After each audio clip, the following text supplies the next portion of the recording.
When he was a Broward County prosecutor, Greg Rossman says he knew a death penalty case when he saw one. Death ought to be the exception and not the rule. Once he even took death off the table after a jury failed to convict one murderer of all charges, even though death was still a viable legal option. Prosecutors just aren't out for bloodlust. No, they shouldn't be. I never saw that. Nobody's excited to seek the death penalty. Among the least excited, as we go through those cases and kind of keep track on them, those with the Balanced Justice Project at FIU Law. Things like that. Any revelations? Hannah Gorman and her researchers help those facing possible execution and their legal teams. We know that it can't be arbitrary, it can't be capricious, it has to be fairly applied. And it's expensive. In these invoice records from the Justice Administrative Commission, the NBC6 investigators uncovered how much tax money goes to court-appointed defense fees and costs for those too poor to pay their own, and when conflicts prevent them from getting state salaried defenders. And you can get an idea. We showed Gorman what we found in just that small slice of the state's overall death penalty defense costs. That they have spent $41 million on death penalty cases in that time. January 2018 into September 2021. 41 million. There we have it. Nearly $900,000 a month. What does that tell you?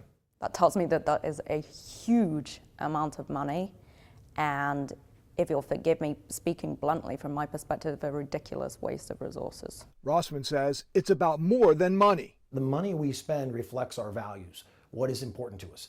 And I would say that the death penalty is something that we, personally, I believe, is necessary in this society. Florida law now requires a jury unanimously choose the death penalty, and that's made it less likely. But even under the old law, listen to the outcomes in the most expensive cases on the list. Life, life, life, life, life.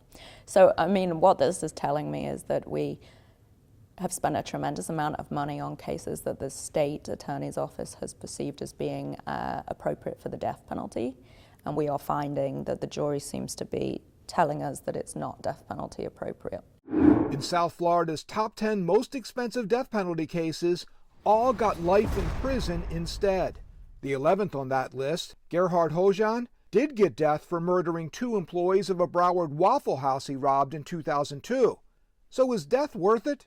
As a society, do we gauge everything by just the cost of it, right? Rossman is skeptical of a centuries-old legal maxim that says it is better that 10 guilty persons escape than that one innocent suffer. Yeah, that's the saying.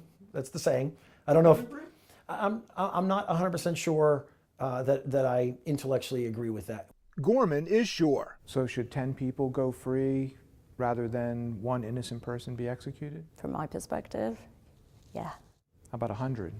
Absolutely. How about 10,000? We can't afford to have a system that continues to treat people the way they are.